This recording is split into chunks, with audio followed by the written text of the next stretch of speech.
ప్రేమ అలాగే ధీరజ్ వాళ్ళిద్దరూ కూడా గొడవలు పడుతూ ఉంటారు. వాళ్ళు అలా గొడవలు పడుతూ ఉండడం చూసి నర్మదా, వేదవతి అయితే లోపలికి వెళ్ళి ఇలా అంటూ ఉంటారు. ఏంటి మీరు చేస్తున్న పని?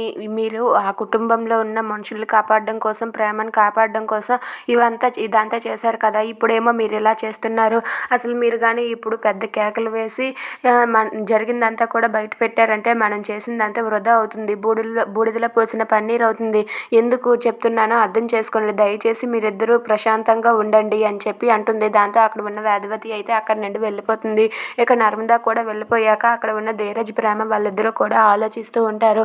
అలా ఆలోచిస్తూ ఉండగా ఇంతలో అక్కడ ఉన్న ప్రేమ అయితే చాలా బాధపడుతూ ఉంటుంది. ఇక ధీరజ్ కూడా బాధపడుతూ ఇద్దరు అలా ఎదురెదురుగా కూర్చొని ఉంటారు. ఇంతలో అక్కడ ఉన్న ధీరజ్ అయితే ఆ భోజనం ప్లేట్ని తీసుకొని ప్రేమకి ఇస్తాడు. ప్రేమ అయితే అది చూసి అలా మౌనంగా ఉండిపోతుంది. ఇక తిను ప్రేమ అని చెప్పి ధీరజ్ అంటూ ఉంటాడు. అది విని ప్రేమ అయితే సరేలే గొడవలు పంతాలు ఇంకెందుకు అని చెప్పి ఆ భోజనం ప్లేట్ తీసుకొని తనైతే భోంచేస్తూ ఉంటుంది. అలా వాళ్ళిద్దరూ కూడా అన్నం తింటూ ఉంటారు. వాళ్ళిద్దరూ అలా భోజనం చేస్తూ ఉండగా వాళ్ళిద్దరూ కూడా ఒకరినొకరు చూసుకుంటూ చిరాకు పడుతూ బాధపడుతూ అన్నీ దిగమింగుకుంటూ వాళ్ళైతే ఆ భోజనాన్ని చేస్తూ ఉంటారు. అలా వాళ్ళిద్దరూ కూడా భోజనం చేస్తూ వాళ్ళ బాధల్ని తగ్గించుకోవాలని ప్రయత్నిస్తూ ఉంటారు.